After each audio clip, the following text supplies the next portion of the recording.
Stud இருக்குது. இங்கே போச்சா.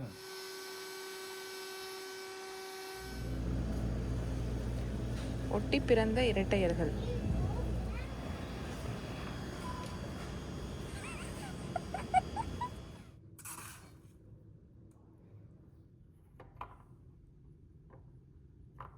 Hi, hello and welcome back to my channel மேனாஸ் லைஃப் ஸ்டைல். எல்லோரும் எப்படி இருக்கீங்க? நாங்கள் எல்லாருமே ரொம்ப நல்லாயிருக்கோம். நம்ம சேனலை சப்ஸ்கிரைப் பண்ணியிருக்க எல்லா சப்ஸ்கிரைபர்ஸ்க்குமே மனமார்ந்த நன்றிகள். இப்போ தான் என்னோடய வீடியோவை நீங்கள் ஃபஸ்ட் டைம் பார்க்குறீங்கன்னா இந்த வீடியோ ஃபுல்லாக பார்த்துட்டு பிடிச்சிருந்துச்சுன்னா மட்டுமே சப்ஸ்கிரைப் பண்ணுறதுக்கு கன்சிடர் பண்ணுங்கள். இந்தியன் ஸ்டோரில் கொஞ்சம் ஷாப்பிங் பண்ணிட்டு வந்திருந்தோம். அதுக்கப்புறமா வீட்டில் ஒரு 2 டெக்கார் மாதிரி அரேஞ்ச் பண்ணியிருந்தேன். கூடவே மட்டை ரைஸ் எப்படி குக் பண்ணணும் அப்படிங்கிறதையும் காமிச்சிருக்கேன். இதுதான் வீடியோவாக இருக்க போகுது. அதனால் போர் அடிக்கும், இந்த டாப்பிக்கில் இன்ட்ரெஸ்ட் இல்லை அப்படின்னு நினைக்கிறவங்க தாராளமாக ஸ்கிப் பண்ணிடலாம். இல்லை எனக்கு பிடிச்சிருக்கு அப்படின்னா கண்டினியூ பண்ணி பாருங்கள். இந்தியன் ஸ்டோருக்கு போகணும் அப்படின்னா சனி ஞாயிறில் தான் பொதுவாக போயிட்டு வருவோம். நீங்கள் ஷார்ட்ஸ் எல்லாம் ஃபாலோ பண்ணியிருந்தீங்கன்னா போன வாரம் சனி ஞாயிறு எங்கேயுமே நான் போயிருக்க மாட்டேன். ஏன்னா ஃப்ரெண்ட்ஸ் வீட்டுக்கு வந்திருந்தாங்க. அதுக்கப்புறம் அப்படி இப்படின்னு வெளியில் போகிறதுக்கே டைம் கிடைக்கல. சரின்னு ஒரு வீக் டேல தான் சாயந்தரமாக போயிருந்தோம். இது எப்போவுமே போகிற ஸ்டோர் கிடையாது. பாபாய் ஸ்மார்ட் அப்படின்னு அன்னைக்கு தான் நாங்கள் ஃபஸ்ட் டைம் போயிருந்தோம். நம்ம ரெகுலராக போகிற ஸ்டோர்ஸ்னால் நமக்கு தெரியும், ஒரு கணிப்பு இருக்கும் இல்லைங்களா? இந்த கடையில் போனால் கண்டிப்பாக இது இருக்கும், இது ஸ்டாக் வச்சுருப்பாங்க, அங்கே போய் வாங்கிக்கலாம் அப்படின்னு நமக்கு வீட்டிலேருந்து கிளம்பும் போதே ஒரு ஐடியா இருக்கும். அதனால ரெகுலராக போகிற ஒரு 3 கடை தான் மாற்றி மாற்றி போயிட்டுருப்போம். அதுவும் மன்பசந்த் அப்படிங்கிறது கொஞ்சம் தூரம் தான் வீட்டிலேருந்து. முகில கொண்டு போய் தமிழ் ஸ்கூலில் விடும்போது தான் அங்கே போயிட்டு வருவோம். மற்றபடி பக்கத்தில் எது இருக்கோ அதுக்கே போயிட்டு போயிட்டு வந்துடுறது. அன்னைக்கு சாயந்தரம் உட்காந்து சும்மா அப்படியே கூகுள் மேப்பில் போடும்போது தான் பாபாய் ஸ்மார்ட் அப்படின்னு ஒரு ஸ்டோர் இருக்குது அப்படிங்கிறதே எனக்கு ரெக்கமெண்டேஷனில் வந்துச்சு. சரி எப்படி தான் இருக்குன்னு போயிட்டு வருவோமே அப்படிங்கிறதுக்காக தான் அன்றைக்கி வந்திருந்தோம். இது புது கடை, இது வரைக்கும் நான் வீடியோவில் காமிச்சதும் இல்லை. அதனால அதையே ஒரு வீடியோவாக எடுத்துக்குவோமே அப்படின்னு சொல்லிட்டு தான் வீடியோ எடுத்திருந்தேன். ஸ்டோர் பார்த்திங்கன்னா புதுசுன்னு தான் நினைக்கிறேன். சில இந்தியன் ஸ்டோர்ஸில் மட்டும்தான் மீட் விற்பாங்க, எல்லா கடையிலையும் விற்க மாட்டாங்க. காந்தி பஜார் அப்படின்னு ஒரு இந்தியன் ஸ்டோர் இருக்குது. அங்கே நமக்கு காய்கறிகள், கிராசரிஸ் எல்லாம் கிடைக்கும். ஆனால் மீட் கிடைக்காது. மீட் மட்டும் வாங்கணும், சிக்கன் மட்டன்லாம் தேவை அப்படின்னா நாங்கள் டிபி வேர்ல்டுன்னு இன்னொரு கடைக்கு போனோம். நம்ம ஊர்லேருந்து கொஞ்சம் பேர் கேட்டிருந்தீங்க, மட்டன் சிக்கன்லாம் காலையில் நேரமே போய் வாங்கிட்டு வந்து வைக்க மாட்டிங்களா அப்படின்னு. அப்படி இங்கே ஃப்ரெஷ்ஷாக காலையிலேயே வெட்டியெல்லாம் கொடுக்க மாட்டாங்க. நமக்கு உடனே காலையிலேயே சமைக்கணுன்னா முந்தின நாள் நைட்டே போய் வாங்கிட்டு வந்து வச்சுக்கணும். அப்படி இல்லைன்னா காலையில் கடை திறந்ததுக்கு அப்புறம் தான் போய் வாங்க முடியுங்க. அதுவும் சனி ஞாயிறில் என்ன பண்ணுவாங்கன்னா கட் பண்ணி அப்பத்திக்கப்போ பாக்ஸில் போட்டு ரேப் பண்ணுவாங்க. வீக் டேஸில் போகும்போது ஒரு சில டைம் ஃப்ரெஷ்ஷாக கிடைக்கும், ஒரு சில டைம் ஏற்கனவே பேக் பண்ணி வச்சுருக்கிறத தான் கொடுப்பாங்க. அதனால் நமக்கு எப்படி தேவையோ அதை பார்த்து வாங்கிக்க வேண்டியது தான். இந்த மாதிரி மக்கானாலாம் நமக்கு ஃப்ளேவர்டு கிடைக்கிது இல்லைங்களா? தந்தூரி மசாலா போட்டது, மின்ட் ஃப்ளேவர், அதுக்கப்புறம் லைம் அப்படின்லாம் இருக்கும். இதெல்லாம் நம்மளே லூஸில் மக்கானாவை வாங்கி என்ன ஃப்ளேவர் வேணுமோ அதை போட்டுக்கிறது நல்லது. ஏன்னா அந்த பாக்ஸை திருப்பி பார்த்தா அதில் ரீஃபைண்டு பாம் ஆயில், அதுக்கப்புறம் சிட்ரிக் ஆசிட் இப்படிங்கிற மாதிரி இன்க்ரீடியன்ஸ் எல்லாம் இருந்துச்சு. அது கண்டிப்பாக எந்த அளவுக்கு நல்லது அப்படின்னு எனக்கு சொல்ல தெரியலை. பசங்களுக்கு தான் அதிகமாக இந்த மாதிரி மக்கானாலாம் நம்ம வாங்கி பேக் பண்ணி கொடுப்போம். அதனால் முடிஞ்ச வரைக்கும் இதெல்லாம் நம்ம வீட்லேயே செஞ்சுக்கிறது நல்லது அப்படின்னு நான் நினைக்கிறேன்.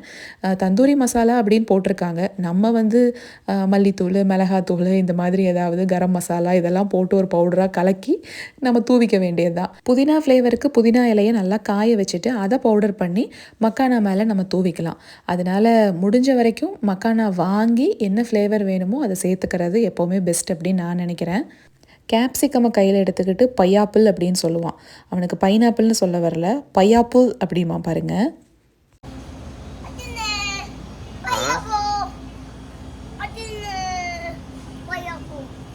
Capsicum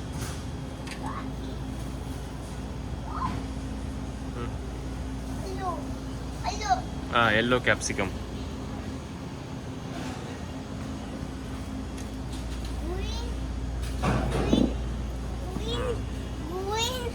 green capsicum. இளநீ எப்படி வச்சுருக்காங்கன்னு பாருங்கள். மற்ற இந்தியன் ஸ்டோரில் நான் பார்த்ததில்ல, இதில் தான் இன்றைக்கி நான் பார்த்தேன். இன்னொன்று காய்கறி செக்ஷன் பார்த்திங்கன்னா அந்த டென்ட் மாதிரி போட்டு சின்னதாக இருக்கு இல்லைங்களா? ஏரியா சிறுசு அப்படிங்கிறதுனால கம்மியாக தான் வச்சுருக்காங்க. இப்போ வாழைக்காலாம் பார்த்திங்கன்னா ஒரு 5, 6 அந்த மாதிரி தான் இருக்கும். நம்ம என்ன பண்ணணும், அவங்கக்கிட்ட கேட்கணும், எனக்கு இன்னும் கொஞ்சம் வேணும் அப்படின்னா அவங்க உள்ளேருந்து போய் எடுத்துகிட்டு வந்து கொடுக்குறாங்க. அது ஒன்று தான் நான் வந்து இங்கே பார்த்தேன். மற்றபடி எல்லா இந்தியன் ஸ்டோர்லையும் எப்படி காய்கறிகள் இருக்குமோ அதே மாதிரி தான் இங்கே இருந்தது. புதினா இலை, கொத்தமல்லி இலை, கருவேப்பிலை, கத்திரிக்காய், பீட்ரூட், அவரைக்காய், அந்த சீசனுக்கு ஏற்ற மாதிரி காய்கறிகள் வரும் போகும். அவரைக்காய்லாம் பார்த்திங்கன்னா நிறைய இந்தியன் ஸ்டோர்ஸில் இருக்காது. ஒரு சில கடைகளில் தான் நான் பார்த்துருக்கேன். இந்த இஞ்சி பூண்டு பேஸ்ட் ரெசிபி மட்டும் நான் இன்னும் பெண்டிங் வச்சுக்கிட்டே இருக்கேன். என்னென்னா காஸ்கோவில் கிடைக்கிற பூண்டு இஞ்சி வாங்கிட்டு வந்து தான் எப்போவுமே நான் ரெடி பண்ணுவேன். அது வாங்கிட்டு வந்தேன் அப்படின்னா அந்த பேகு ஃபுல்லாகவே அந்த இஞ்சி பூண்டு பேஸ்ட்டுக்காகவே நான் யூஸ் பண்ணிடுவேங்க. ஏன்னா நமக்கு பல்காக கிடைக்கும். அது பல்காக கிடைக்குதா, அதை வாங்கிட்டு வந்து உட்காந்து உரித்து க்ளீன் பண்ணி நான் பேஸ்ட் ரெடி பண்ணுறதுக்கு எப்படியும் நிறைய டைம் எடுக்கும். எளிலையும் சைட் பை சைட் பார்த்துக்கிட்டு நான் இந்த வேலை செய்கிறதுக்கு தான் எனக்கு கரெக்டாக இருக்கும். நான் வீடியோ எடுக்கிறதுக்கே நான் யோசிக்க மாட்டேன் அப்போது. பட் கண்டிப்பாக சீக்கிரமாக நான் ஷேர் பண்ணுறேன். அன்னைக்கு இந்தியன் ஸ்டோரில் லூஸில் வச்சுருக்க பூண்டு எல்லாமே முளை விட்டு வந்திருந்தது. பேக்கில் இருந்தது மட்டும்தான் ஓரளவுக்கு பரவாயில்லாமல் இருந்துச்சு. அதனால் 1 மட்டும்தான் நான் எடுத்தேன். ஆனால் 2, 3, 4ன்னு அவன் பாட்டுக்கு இஷ்டத்துக்கு எடுத்துகிட்டு வந்து போட ஆரம்பிச்சிட்டான். ஒரு கட்டத்தில் எப்படி ஆயிடுச்சுன்னா, அவர் தான் இப்போ வீடியோ ஜாக்கியாக இருக்கார். நான் போய் எல்லாத்தையும் இது பண்ணுறேன், எக்ஸ்ப்ளோர் பண்ணுறேன், என்ன வீடியோ எடுங்கப்பா அப்படிங்கிற மாதிரி ஆயிட்டாங்க. அவன் சுத்தமாகவே வந்து என்னை வீடியோ எடுக்கவே விடலை. நான் சொல்கிறேன் 1 போதும் அப்படின்னா 2, 3ன்னு எடுத்து போட்டுக்கிட்டே இருக்கான். பூண்டு குழம்பு, பூண்டு சட்னி அதாண்டா வச்சு சாப்பிடணும், வேண்டாம் தம்பி அப்படின்னா கேட்கவே இல்லை. அவனுக்கு தெரியாமல் நீ எடுத்து வச்சுட்டு அவங்க அப்பா சொல்கிறாரு, நீ எடுத்தேன் பார்த்துட்டான். அவர் தான் சமைக்கிறாரு இல்லையா, அவருக்கு தான் தெரியும் எது வேணும் எது வேண்டான்னு. அவர் எனக்கு சொல்கிறாரு, இதெல்லாம் வேணுங்கம்மா கொடுங்க அப்படின்னு வாங்கி உள்ளே போட்டான். நான் அப்படியே ரவுண்ட் அடிச்சுட்டு வா தம்பி, ஒரு தடவை போய் கடையை நான் வந்து அதுக்குள்ளே காய்கறி எல்லாம் எடுத்து வச்சிடுறேன் அப்படின்னாலும் கேட்கவே இல்லை.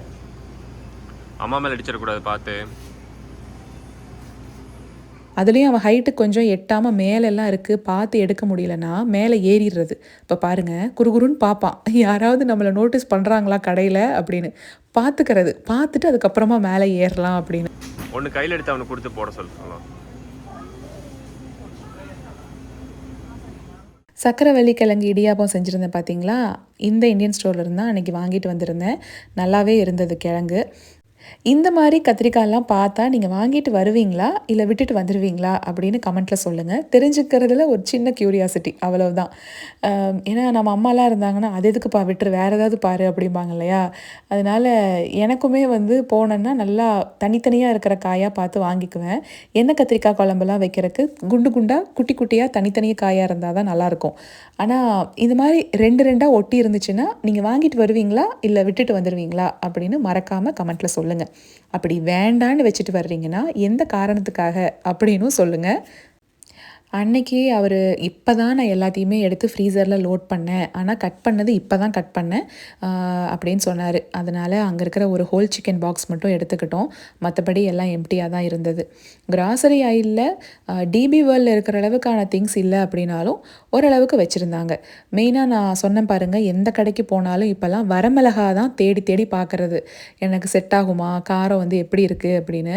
நான் வாங்கிட்டு வந்த 2, 3மே கொஞ்சம் ஒத்து வரவே இல்லை. காஷ்மீரி மிளகா தான் இன்னும் யூஸ் பண்ணிக்கிட்டு இருக்கேன். அதுலேயும் பார்த்தீங்கன்னா இந்த ஸ்வாத் அப்படிங்கிற பிராண்டு, அதுக்கப்புறம் லக்ஷ்மி, இந்த 2ம் தான் மிளகாயில் வச்சுருக்காங்க. நிறைய இந்தியன் ஸ்டோர்ஸில் இது மட்டும்தான் இருக்குது. ஒரு சில கடையில் மட்டும்தான் வேறு ஏதாவது பிராண்ட் இருக்கும் போல். நானும் தேடுன்னு தேடினேன், அந்த 2 பிராண்டு தான் இங்கேயும் இருந்துச்சு. ஆனால் இந்த ஸ்வாத் அப்படிங்கிற பிராண்டில் காஷ்மீரி மிளகாய்க்குமே காம்பெல்லாம் எடுத்து வச்சுருக்காங்க. லக்ஷ்மி பிராண்டில் கிடைக்கிற காஷ்மீரி மிளகாய்க்கு மட்டும் எப்போவுமே காம்போடையே தான் இருக்கும். இங்கே பாருங்கள், குண்டூர் சன்னம் சில்லி, இது நான் ட்ரை பண்ணதே இல்லை. இதோட காரம் எப்படி இருக்கும் அப்படின்னு எனக்கு தெரியலை, அதனால நான் வாங்கலை. அதுக்கப்புறம் ஸ்வாத்லேயே வந்து சில்லி ஹோல், இது வந்து நார்மல் சில்லி தான், அதனால் இதுவும் நான் வாங்கலை. குண்டு குண்டாக இருக்கும் பார்த்தீங்களா ஒரு மிளகா, அது ஏற்கனவே வீட்டில் இருக்குது. அதில் பெருசாக காரம் இல்லவே இல்லை. ஏதாவது தாளிப்புக்கு வெரைட்டி ரைஸ் எல்லாம் நம்ம தாளிக்கும் போது அது நான் போட்டுக்குவேன். இந்த லக்ஷ்மி பிராண்டோட வரமிளகா சரியான காரமாக தாங்க இருக்குது. நான் யூஸ் பண்ணிக்கிட்டு இருக்கேன். எதடா எடுக்கிறது அப்படின்னு எனக்கு தெரியலை, அதனால பேசாமல் நான் வந்துட்டேன். இந்த டூட்டி ஃப்ரூட்டி அப்படிங்கிறது நமக்கு கிறிஸ்மஸ் டைமில் கிறிஸ்மஸ் கேக் செய்யும்போது தேவைப்படுங்க. நான் ஒவ்வொரு டைமும் இந்தியன் ஸ்டோருக்கு போய் அலைன்னு அலைவேன், கிடைக்குதான்னு. ஏன்னா இந்த டூட்டி ஃப்ரூட்டி மற்ற இங்கே இருக்க அமெரிக்கன் ஸ்டோர்ஸில் பார்த்தீங்கன்னா சீக்கிரமாகவே காலி ஆயிரும். அவங்க வந்து லோட் பண்ணுவாங்க, அந்த ஐல் எப்படி தான் கடகடன்னு காலியாகுமோ காலியாயிரும். அதுவே கிறிஸ்மஸ்க்கு ஒரு 10 நாளைக்கு முன்னாடி இருந்தே பார்த்தீங்கன்னா அந்த நட்ஸு, ட்ரை ஃப்ரூட்ஸு இதெல்லாம் சீக்கிரம் போயிடும். இப்போ இந்தியன் ஸ்டோரில் நிறைய இருக்குது. மேபி இந்த ஃபலூடா கஸ்டர்டெல்லாம் செய்கிறாங்க இல்லையா, அதுக்கு தேவைப்படுமோ என்னவோ, அதெல்லாம் அதுக்காக வச்சுருக்காங்கன்னு நினைக்கிறேன். அது என்னன்னு தெரில. இந்த மாதிரி பிஸ்கட்ஸ் இருக்கு இல்லைங்களா, இதெல்லாம் பார்த்தேன். கொஞ்சம் டெக்ஸ்சர் வந்து நல்லா ஹார்டாக குக்கீஸ் மாதிரி இருக்குல்ல, பெருசாக. இது பார்க்கும்போதெல்லாம் எனக்கு நம்மளாம் சின்ன பிள்ளையில் பெட்டி கடையில் கண்ணாடி ஜாரில் அடுக்கி வச்சுருப்பாங்க இந்த மாதிரி பிஸ்கட்டு. அந்த டேஸ்ட் வந்து எனக்கு ஞாபகத்துக்கு வந்துட்டு போகும். அதே மாதிரி அப்போல்லாம் கிடைச்ச தேன் மிட்டாயோட டேஸ்ட்டு வேறு லெவலில் இருக்கும். இப்போயுமே தேன் மிட்டாய் கிடைக்குது, ஆனால் அந்த டேஸ்ட் இருக்கா அப்படின்னா 10% கூட இல்லைன்னு தான் நான் சொல்லுவேன். வேறு லெவலில் இருக்கும் அப்போ கிடைச்சதெல்லாம். இந்த செக்ஷன் ஃபுல்லாகவே இந்த ஃபலூடா, கஸ்டர்ட், குல்ஃபி இதெல்லாம் செய்யறதுக்கு தேவையான விஷயங்கள் தான் இருக்குது. எனக்கு கலிஃபோர்னியாவில் பிரியான்னு ஒரு ஃப்ரெண்ட் இருந்தாங்க. அவங்க வீட்டில் ஃபலூடா ஒரு தடவை செஞ்சு கொடுத்தாங்க. ரொம்ப டேஸ்ட்டாக இருந்துச்சு. அதனால எனக்கு ஃபலூடாவை பார்த்தா எனக்கு பிரியா ஞாபகம் தான் வரும். அன்றைக்கி வந்து இந்தியன் ஸ்டோரில் ஃபுல்லாகவே ரீகாலிங் மெமரிஸாக தான் இருந்தது. குறிப்பாக இந்த ஆரஞ்சு மிட்டாய் அதை பார்த்த உடனே கண்டிப்பாக நிறைய பேருக்கு ஒரு பாட்டு ஞாபகத்துக்கு வரும். இந்நேரம் வந்திருக்கும். தென்காசி பட்டணத்தில் கொஞ்சம் தென்காசி தமிழ் பைங்கிலின்னு ஒரு பாட்டு வரும் பாருங்கள். அந்த பேர் சரத்குமார் அவங்க பேருக்கு இந்த ஆரஞ்சு மிட்டாய் அப்படிங்கிறது ஒரு மெமரியாக இருக்கும். சரி, எங்கள் ஆள்கிட்ட இந்த ஆரஞ்சு மிட்டாயை காமிச்சு என்ன தான் சொல்கிறாருன்னு பார்க்கலாமேன்னு இதை பார்த்தா உங்களுக்கு என்ன ஞாபகம் வருதுங்கிறேன். அவர் எனக்கு ஒன்றும் ஞாபகம் வரல, உனக்கு மிட்டாய் சாப்பிட்ணுன்னு இருந்துச்சுன்னா மிட்டாய் வாங்கிக்கோ அப்படின்னாரு. எழில் தாங்க ரெஸ்பாண்ட் பண்ணுறான். என்னம்மா நீ ஞாபகம் வருதான்னு அவரை போய் கேட்டுக்கிட்டு இருக்க. மிட்டாயை வாங்கினியா சாப்பிட்டியான்னு இல்லாமல் கொண்டா நம்ம சாப்பிட்லாம் அப்படின்னு அவன் தான் பிடுங்கிட்டு போனான். அப்பையும் நான் க்ளூ தர்றேன். ஒரு லவ் சாங்குங்க, நல்லா இருக்கும் அந்த பாட்டு, உங்களுக்கு ஞாபகம் வரலை அப்படின்னு க்ளூ கொடுக்குறேன். அப்போயாவது சொல்லணும்ல. அப்பையும் என்னங்கிறாரு, அதெல்லாம் ஒன்றும் எனக்கு ஞாபகம் வரல, நீ கார் ஏறி உட்காந்துட்டு லாங் ட்ரைவ் போகும்போதெல்லாம் அடிக்கடி வாந்தி வர்ற மாதிரி இருக்குன்னு சொல்லுவையே, அப்படி சொல்கிறப்ப கூட இதுவே நம்ம ஊராக இருந்தால் வழியில் நிப்பாட்டி ஒரு புளிப்பு மிட்டாய் ஆரஞ்சு மிட்டான்னு வாங்கி வாயில் போட்டால் நல்லாயிருக்கும் அப்படின்னு புலம்புவேன். அதனால் அதை பார்த்தோன்னே அது வேணால் எனக்கு ஞாபகம் வருது, மற்றபடி லவ் சாங்கெல்லாம் எனக்கு ஒன்றும் ஞாபகம் வரலை அப்படின்னாரு. சரி ரைட்டு, இது நம்ம ஆசைப்படலாம், பேராசைப்படக்கூடாது அப்படின்னு சொல்லிட்டு கிளம்பி வந்துட்டோம். நானாவது பரவாயில்லைங்க, 90s கிட்டு, எங்கால் வந்து லேட் 80s கிட்டு. அப்போ அவ்வளவுதான் வரும், அதுக்கு மேலே வராது.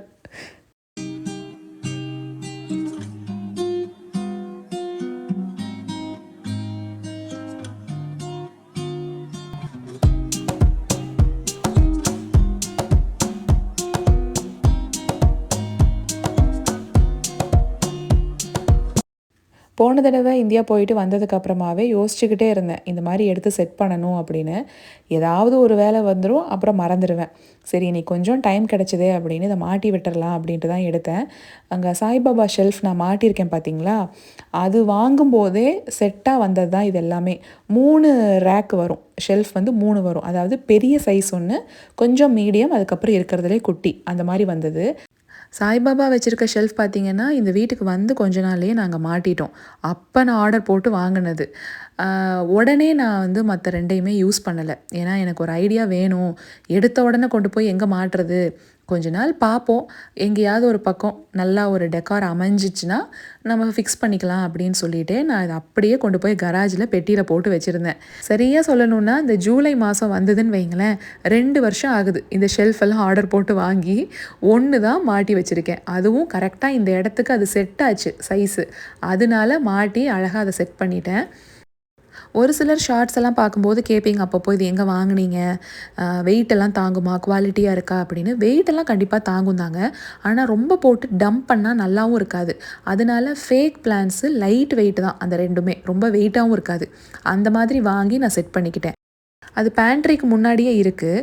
நம்ம உள்ளே போகும்போது வரும்போது கையில் ஏதாவது எடுத்துகிட்டு வர்றோம் வைக்கிறோம் அப்படிங்கிறப்ப தெரியாதனமாக மேலே கை நீட்டும்போது கைப்பட்டு ஏதாவது கீழே விழுந்தால் கூட உடையாமல் இருக்கிற மாதிரி தான் வச்சுருக்கேன். அது ஒரு மாதிரி பிளாஸ்டிக்கில் தான் இருக்கும், செராமிக் கிடையாது. ஏன்னா ஹைட்லேருந்து கீழே விழுகும்போது கண்டிப்பாக உடஞ்சி போயிடும் இல்லைங்களா, அதுக்காகவே பிளாஸ்டிக்கில் தான் வாங்கி ரொம்ப லைட் வெயிட்டு அந்த பிளான்ஸ் நான் வச்சுருக்கேன். எல்லாமே அமேசானில் நான் வாங்கினது தான். இங்கே இருக்க வீடெல்லாம் பார்த்திங்கன்னா மோஸ்ட்டாக ட்ரைவாலாக தான் இருக்கும். ஏன்னா அது ரொம்ப அஃபோர்டபுள் அப்படின்னு சொல்லுவாங்க. மற்ற மெட்டீரியல் கம்பேர் பண்ணும்போது அது அஃபோர்டபுள் அப்படிம்பாங்க. அதுவும் எங்கள் பில்டர்ஸ் எல்லாம் பார்த்திங்கன்னா இங்கே கட்டியிருக்க எல்லா வீடுமே ட்ரைவாலாக தான் இருக்கும். ஒரு சில வீட்டில் கஸ்டமைஸ் பண்ணிக்கலாங்கிற மாதிரி இங்கேயும் இருக்குது. இப்போ நான் ஏன் இதை சொல்கிறேன் அப்படின்னா, ஹவுஸ் வார்மிங் வீடியோ பார்த்துட்டே ஒரு சிலர் கேட்டிருந்தீங்க. அந்த ப்ராசஸை கொஞ்சம் சொல்லுங்கள். ஏன்னா நீங்கள் கலிஃபோர்னியாவிலேருந்து ஆஸ்டினுக்கு வந்திருக்கீங்க. நேராக வந்து வீடு பார்க்கவும் இல்லை. அப்போ எந்த மாதிரி வீடு தேடுனீங்க, வீடு வாங்கி முடித்து அந்த இன்ஸ்பெக்ஷன், க்ளோசிங் டே, அது எல்லாமே அந்த ப்ராசஸ் வந்து எங்களுக்கு ஒரு தனி வீடியோவாக சொன்னால் புதுசாக வீடு வாங்கணும்னு நினைக்கிறவங்களுக்கு அது யூஸ்ஃபுல்லாக இருக்கும்ல அப்படின்னு கேட்டிருந்தீங்க. கண்டிப்பாக ஃப்யூச்சரில் இதுக்குன்னு டெடிக்கேட்டடாக ஒரு வீடியோ போடுறதுக்கு ட்ரை பண்ணுறேங்க. ஏன்னா அதுக்கான சில கண்டென்ட்லாம் எனக்கு தேவைப்படுது. ஹார்ட் டிஸ்கில் தான் எல்லாம் இருக்கும்னு நினைக்கிறேன். இந்த பழைய பிக்சர்ஸு, வீடியோஸு, இந்த வீடு கன்ஸ்ட்ரக்ட் பண்ண ஆரம்பித்ததுலேருந்து எடுத்து எங்களுக்கு அனுப்புவாங்க இல்லையா, அந்த மாதிரி கொஞ்சம் போஸ்ட் பண்ணால் தான் நான் சொல்கிற கண்டென்ட்டுக்கும் வீடியோக்கும் ரிலேட் பண்ணிக்க முடியும் உங்களால். அதெல்லாம் கலெக்ட் பண்ணிவிட்டு கண்டிப்பாக ஒரு வீடியோவாக நான் போடுறேன். முக்கியமான நேரத்தில் பென்சில் கேட்குறப்ப தான் நமக்கு கிடைக்கவே கிடைக்காது. பெண்ணை கொண்டு வந்து கொடுத்துக்கிட்டே இருந்தான். அவங்க அப்பா, டே நான் ஒரே ஒரு பென்சில் தானடா கேட்டேன் அப்படின்னா, அவன் என்னங்கிறான் முகில், அப்பா என்கிட்ட பென்சிலே இல்லைங்கப்பா அப்படின்ட்டான். அவர் டென்ஷன் ஆகிட்டாரு. அவர் என்னங்கிறாரு, டே உங்கள் அம்மாவாவது பரவாயில்லடா, எங்கேயாவது கிளம்பணும் அப்படின்னா நல்ல ட்ரெஸ்ஸு எதுவுமே இல்லைங்க அப்படின்னு தான் புலம்புவா. அப்போ கூட ட்ரெஸ்ஸே இல்லைன்னு சொல்ல மாட்டா. நீ என்னடா அவளை விட ஒரு படி மேலே போய் பென்சிலே இல்லைன்னு போட்டு அடிக்கிற, உனக்கு எத்தனை பென்சில் தான் நான் வாங்கி கொடுத்துருப்பேன் அப்படின்னாரு. அதுக்கப்புறம் சிரிச்சுக்கிட்டே எப்படியோ போய் ஒரு பென்சிலை தேடி கண்டுபிடிச்சி கொண்டு வந்து கொடுத்துட்டான். வால் ஆங்கர்லாம் போட்டு அதுக்கப்புறமா தான் நாங்கள் ட்ரில் பண்ணோம். ஏன்னா அது வந்து கொஞ்சம் சேஃபுங்க. அவ்வளோ சீக்கிரம் கீழே வந்துட்டு அதாவது தனியாக வந்துடாது. கொஞ்சம் அப்படியே நல்லா ஸ்டிஃபாக நின்றுக்கும். அதனால அந்த வால் ஆங்கர்ஸ் எல்லாம் போட்டு அதுக்கப்புறமா தான் நாங்கள் ட்ரில் பண்ணோம். போன வீடியோவில் நான் வந்துட்டு சொல்லியிருந்தேன் இல்லைங்களா, அந்த லாக்கை பற்றி ஒரு சுவாரஸ்யமான விஷயம் இருக்குது, நான் சொல்கிறேன் அப்படின்னு. அது மற்ற விஷயம் பேசுனதில் அதை கடைசி வரைக்கும் நான் சொல்லாமையே விட்டுட்டேன். அதை கரெக்டாக ஒருத்தவங்க நோட் பண்ணி கேட்டிருந்தீங்க. இந்த லாக்கை பற்றி அவர் எனக்கு இந்த இன்ஸ்பெக்ஷன்லாம் நாங்கள் வரும்போது கரெக்டாக க்ளோசிங் ஃபைனல் டேயில் சுற்றி காமிப்பாங்க இல்லையா வீட்டை, அப்போது நான் கேட்குறேன் ஏன் இந்த மாதிரி லாக் வந்து இல்லை அப்படின்னு கேட்டதுக்கு தான் அவர் வந்து முக்கியமாக சேஃப்டி ரீசன்ஸ்க்காக தான் ப்ரொவைட் பண்ணுறதில்ல, இது மேண்டட்ரியாக கொடுக்கணும் அப்படிங்கிற அவசியமும் இல்லை. இங்கெல்லாம் பார்த்தீங்கன்னா மெயின் டோரு, அதுக்கப்புறம் இந்த மாதிரி சில இந்த ரெஸ்ட் ரூம்ஸு, இந்த மாதிரி இடத்துலலாம் கண்டிப்பாக லாக் கொடுத்தே ஆகணும். இப்போ பெட்ரூமில் இருக்க லாக்கெல்லாம் பொதுவாகவே ஆப்ஷனல் லாக்ஸ் அப்படிங்கிற கேட்டகரியில் தாம்மா வரும். இதுவே நீங்கள் கஸ்டமைஸ் பண்ணிக்கிறீங்க வீட்டை அப்படிங்கிறப்ப அவங்களே சொல்லிடுவாங்க இந்த ரூமில் லாக் கொடுத்துருங்க அப்படின்னு. பட் இது வந்து இப்போ நாங்கள் இருக்க வீடு வந்து கஸ்டமைஸ் பண்ணி வரல, இது வந்து குயிக் மூவின் அப்படின்னு சொல்லுவாங்க. நாங்கள் எதையுமே சூஸ் பண்ண முடியாது. அப்போது இதிலெல்லாம் பார்த்தீங்கன்னா நாங்கள் பொதுவாக லாக்ஸ் வந்து ப்ரொவைட் பண்ண மாட்டோம். ஆனால் அது உங்களோட விஷ் தான், நீங்கள் வேணும்னா நாளைக்கு வந்து ஃபிக்ஸ் பண்ணிக்கலாம். ஆனால் குழந்தைங்க சின்ன பசங்களாக இருக்காங்க அப்படிங்கிறப்ப அதை அவாய்ட் பண்ணிக்கிறது நல்லது. ஃபயர் சேஃப்டி, வேறு ஏதாவது எமர்ஜென்சி, இந்த மாதிரி சமயத்துலலாம் கிட்ஸ் லாக் பண்ணிவிட்டு உள்ளே தூங்கிட்டாங்கன்னா நமக்கு தான் கஷ்டம். அதனால தான் நாங்கள் வந்து இது கொடுக்கறதில்ல அப்படின்னு சொன்னார். ஓகே அப்படின்னு சொல்லிட்டு நான் யோசிச்சுக்கிட்டே இருந்தேன். அவர் ஏன் இவ்வளோ க்யூரியஸாக நீங்கள் இந்த லாக்கை பற்றி கேட்குறீங்கன்னு நான் தெரிஞ்சுக்கலாமான்னு அவர் என்ன கேட்டார். அதுக்கு நான் சொன்னேன், எங்கள் ஊர்லலாம் வீட்டில் வந்து பார்த்தீங்கன்னா எல்லா ரூம்லேயுமே ஒரு லாக்குக்கு 2-3 லாக் இருக்கும். மேல் லாக்கு, சைட் லாக்கு, அதுக்கப்புறமா சாவின்னு ஒன்று தனியாக இருக்கும், அதை உள்ளே போட்டு பூட்டிக்கலாம் அப்படிங்கிற அளவுக்கு இருக்கும். அதனால எனக்கு இங்கே லாக் இல்லாமல் பெட்ரூம் பார்க்குறக்கு எனக்கு கொஞ்சம் வித்தியாசமாக இருந்துச்சு அப்படின்னு. இதை கேட்டுட்டு இப்போ அவர் ரொம்ப எக்ஸைட் ஆகிட்டார். அவர் வாவ் இன்ட்ரெஸ்டிங், அப்போ நீங்கள் கிட்ஸ் ரூமெல்லாம் என்ன பண்ணுவீங்க, அதுக்கெல்லாம் லாக் வந்துட்டு போட்டுட்டு படுத்துட்டாங்கன்னா அது ஒரு எமர்ஜென்சினா எப்படி நீங்கள் அதை வந்து இது பண்ணுவீங்கிறாரு. நான் மனசுக்குள்ளே நினச்சிக்கிறேன், முதல்ல கிட்ஸுக்கு எங்கே தனியாக ரூம் கொடுக்குறாங்க எங்கள் ஊரில் அப்படின்னு. நம்ம படிக்கும் போதெல்லாம் தனி ரூம் அப்படிங்கிறதே ஒரு நிறைவேறாத ஆசை, அது பேராசை. நம்ம தனி ரூமெல்லாம் கேட்டுட்டோம் அப்படின்னா அவ்வளவுதான். படிக்கிறக்கே தனி ரூமில் உள்ளே போய் லாக் போட்டு உட்காந்துட்டோம் அப்படின்னாவே லாக் போடாமல் உட்காந்து படிக்க முடியாதா அப்படின்னு கேட்பாங்க. இவர் என்னடானா கிட்ஸுக்கு தனி ரூம் கொடுக்க மாட்டிங்களான்னு கேட்குறாரே அப்படின்னு எனக்கு மைண்ட் வைஸ் போயிட்டே இருக்குது. அப்போது வந்துட்டு அவர் சொல்கிறாரு, இந்த ஊரை பொறுத்த வரைக்கும் டீனேஜ் பசங்களோ சின்ன பசங்களோ இருக்காங்க, ஒரு ரூம்குள்ளே இருக்காங்க, பேரண்ட்ஸ் ஒரு ரூமில் இருக்காங்க, எல்லாருமே ஓன் ஃபேமிலி தான். ஆனாலும் ஒருத்தர் இன்னொரு ரூமுக்கு போகிறாங்க அப்படின்னா கதவை நாக் பண்ணிவிட்டு ட்வைஸ், வி நாக் ட்வைஸ் அப்படின்னாரு. நாக் பண்ணிவிட்டு அதுக்கப்புறமா தான் நாங்கள் உள்ளே போவோம். ஸோ அந்த ஒரு ஹேபிட் இருக்குது அப்படிங்கிறதுனால அது அன்கம்ஃபர்டபுளாகவோ இல்லை கன்வீனியன்ஸ் இல்லாமையோ இருக்காது அப்படின்னு சொன்னார். அப்போயும் எனக்கு சிரிப்பு தான் வந்துச்சு. தடாலடியாக நம்ம அம்மா அப்பாலாம் டபக்குன்னு திறந்துட்டு உள்ளே வருவாங்க, என்ன பண்ணிக்கிட்டு இருக்க, படிச்சுக்கிட்டு இருக்கியா இல்லையா அப்படின்னு. அதுலேயும் பழனியில் நம்ம வீட்டிலலாம் நாபு மாதிரி ரொட்டேட் பண்ணுற மாதிரி இருக்காது, ரவுண்டாக ஹேண்டில் மாதிரி நீளமாக இருக்கும். அதை கீழே இப்படி ப்ரெஸ் பண்ணிட்டு தான் திறக்கணும் இல்லைங்களா? அதை எங்கள் அப்பா கீழே தள்ளி திறந்துட்டு வர்ற வேகத்துலேயே நான்லாம் அரண்டு போயிடுவேன். அந்தளவுக்கு வேகமாக திறப்பார். இங்கெல்லாம் ஓன் ஃபேமிலி, குழந்தையாக இருந்தாலும் சரி, பெரியவங்களாக இருந்தாலும் சரி, யாரோ ரூம்குள்ளே இருக்காங்களா, கதவை வெளியில் தட்டிட்டு அதுக்கப்புறம் தான் திறக்கணும் அப்படிங்கிறது ஒரு ஹேபிட் அப்படின்னாரு. ஓகே, நல்லா இருக்குது, நல்ல ஹேபிட். அதை எல்லாருமே ஃபாலோ பண்ணுறது நல்லது தான். பட் இருந்தாலும் நம்ம வளர்ந்த சூழ்நிலையில் அந்த ஜென்டில் பேரண்டிங் இந்த மாதிரி ஹேபிட்டெல்லாம் ஃபாலோ பண்ணுறது அப்படிங்கிறதெல்லாம் நினச்சி பார்க்க முடியாத ஒன்று.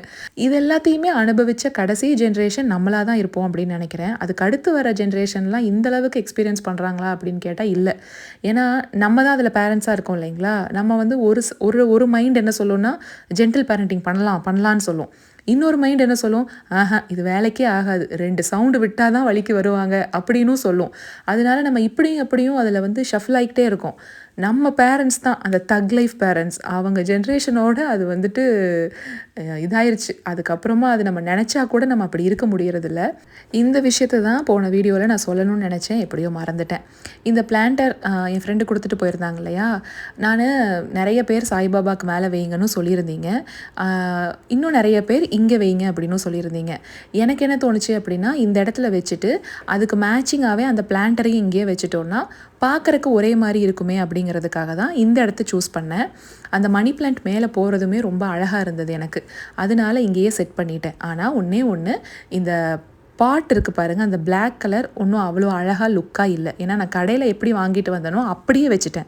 அதுக்கு நான் தனியாக ஒரு பாட் மாதிரி நான் போடவே இல்லை. அது முன்னாடியே சொல்லியிருப்பேன்.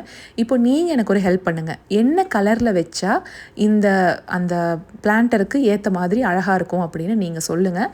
அந்த மாதிரி கலரில் வாங்கி நான் வச்சிடுறேன். ஏன்னா அது வச்சா தான் இன்னும் கொஞ்சம் லுக்காக இருக்கும். எனக்கு ஒயிட் கலர் வச்சா நல்லாயிருக்கும் அப்படின்னு ஒரு ஐடியா இருக்குது. நல்லா பச்சையாக இருக்கிற அந்த மணி பிளான்ட்டுக்கும் அந்த கீழே இருக்கிற அந்த அழகான கோலத்துக்கும் போகிற மாதிரி வெள்ளை கலர் வச்சா நல்லாயிருக்கும்னு எனக்கு ஒரு ஐடியா தோணுது. இல்லை வேறு என்ன கலர் வாங்கினா நல்லாயிருக்கும்னு நீங்கள் சொல்லுங்கள். அதுக்கேற்ற மாதிரி நான் வச்சு பார்க்குறேன். இப்போது இது ஞாபகம் இருக்குங்களா? போன தடவை இந்தியா போயிட்டு வரும்போது இந்த டாலெல்லாம் நான் எடுத்துகிட்டு வந்திருந்தேன். கொண்டு வரும்போதே ஆனால் நான் யோசித்தேன், என்ட்ரி வேலை தான் இது வைக்கணும் அப்படின்னு. ஏன்னா பேரோடு இருக்கு இல்லைங்களா? வீட்டுக்குள்ளே வர்றவங்க பார்த்த உடனே அதை தெரிஞ்சுக்கிறதுக்கு நல்லாயிருக்கும் அப்படிங்கிறதுக்காகவே என்ட்ரி வேலை தான் ஃபிக்ஸ் பண்ணணும் அப்படின்னு நான் யோசித்து வச்சுருந்தேன். கரெக்டாக இந்த ஷெல்ஃபும் என்கிட்ட இருக்கவும் இன்றைக்கி தான் ஒரு வழியாக எடுத்து அதை செட் பண்ணியாச்சு. எப்படி இருக்குது அப்படின்னு மறக்காமல் கமெண்ட்டில் சொல்லுங்கள். சின்னஞ்சிறு கூட்டுக்குள்ளே சொர்க்கம் இருக்குது. அது வந்து பொருத்தமான வரிகள். எல்லார் குடும்பத்துக்குமே அது ரொம்ப ரொம்ப பொருந்தும். அதனால் எனக்கு க்ளோஸ் டு மை ஹார்ட் அப்படின்னா இப்போது இந்த இடம் தான் சொல்லுவேன். அந்தளவுக்கு ரொம்ப அழகாக அமைப்பாக அமைஞ்சிருச்சு.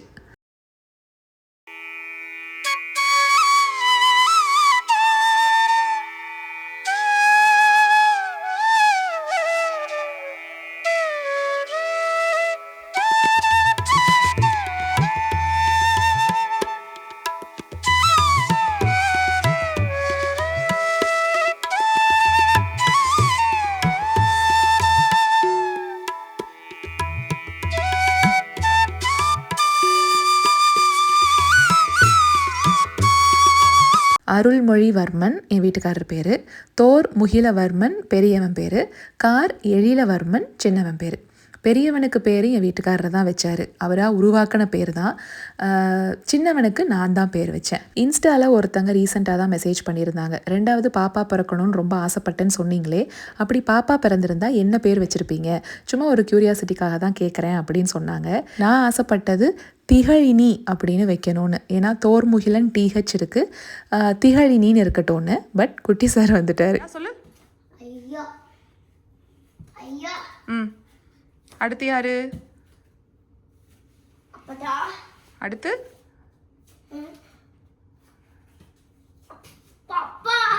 அப்பாக்கு பக்கத்துல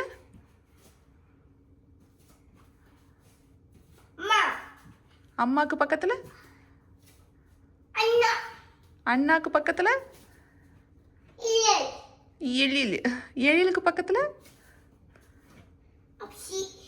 அப்பச்சிக்கு பக்கத்துல அம்மிஷி. சூப்பர். பாய். அம்முச்சி அப்படிங்கிறது இப்போ கொஞ்ச நாளாக தாங்க அவனுக்கு சரளமாக வருது. அதுக்கு முன்னாடி வரைக்கும் எங்கள் அம்மாவை அம்முச்சின்னு கூப்பிடுறதுக்கே வராது. அம்முனா அம்முனான்னு தான் கூப்பிடுவான். அதே பழக்க தோஷத்தில் ஃபஸ்ட்டு அம்மனான்னு சொல்லிட்டான். அதுக்கப்புறமா அம்முஷி அப்படின்னு மாற்றிட்டான். ஒரு தடவை தான் சொல்லிக் கொடுத்தேன், இந்த ஆர்டரில் தான்டா வச்சுருக்கேன் அப்படின்னு. அதிலிருந்து பார்க்காமையே சார் கரெக்டாக அந்த ஆர்டரை ஞாபகம் வச்சுருக்காரு. இந்த பக்கம் என்ட்ரிவேல வீட்டுக்கு வந்தப்போ நான் என்ன வாங்கி வச்சேனோ அதே தான் இப்பயும் இருக்குது. கீழே அந்த கார்னரில் மட்டும் ஏதாவது ஒரு செடி வைக்கலாம் அப்படின்னு ஒரு ஐடியா. ஏதாவது ஒரு கார்னர், அந்த கார்னர் அப்படி இல்லைன்னா டேபிளுக்கு இந்த பக்கம் அந்த பக்கம் இருக்கிற ஏதாவது ஒரு கார்னரில் வைக்கலாம். மோஸ்ட்டாக இந்த இடத்துல வச்சா கொஞ்சம் நல்லாயிருக்கும் அப்படின்னு எனக்கு தோணுது. ஏதாவது ரியல் பிளான்ட்டு தான் வைக்கணும் அந்த இடத்துல, ஏன்னா நல்லா வெயிலுமே வரும் உள்ள. ஆனால் அந்த ஒரு செடி அவ்வளவுதாங்க. அதுக்கு மேலே இந்த இடத்துல வேறு எதையும் வைக்க மாட்டேன். எனக்கு எப்போவுமே டெக்கார் அப்படிங்கிறது ரொம்ப கச்ச கச்சன்னு நிறைய வச்சுக்கிட்டே இருக்கிறது எனக்கு பிடிக்காது. கொஞ்சமாவது ஸ்பேஸும் இருக்கணும் அப்படின்னு நான் நினப்பேன். அதனால அந்த ஒரு செடியோடு நிப்பாட்டிடுவேன்.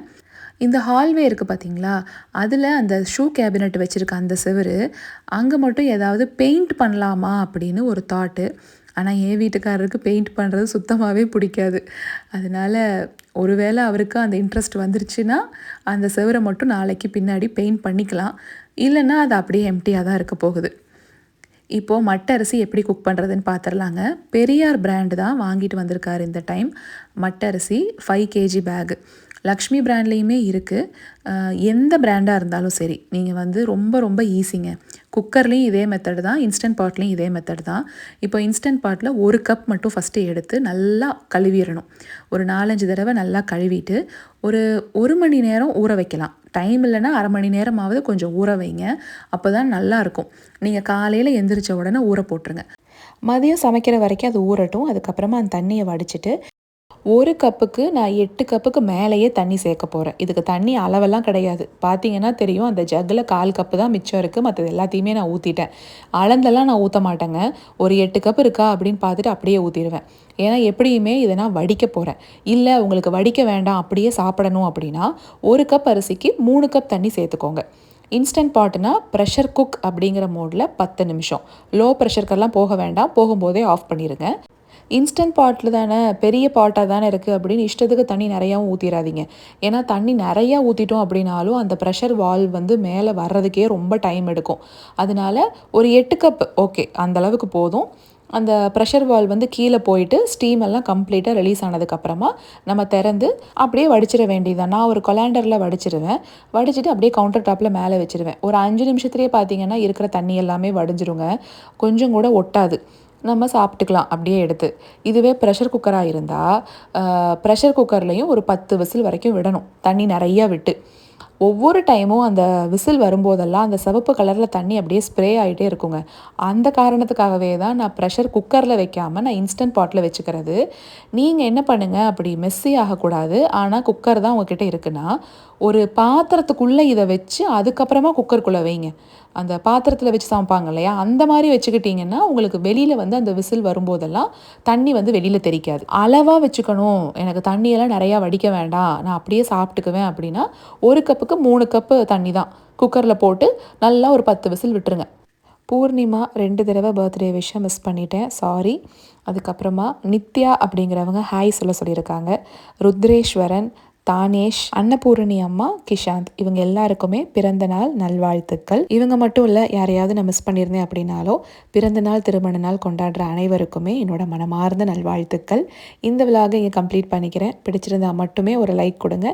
அடுத்த வாரம் வேறு ஒரு விலாகில் பார்க்கலாங்களா? Until then, tata, bye bye.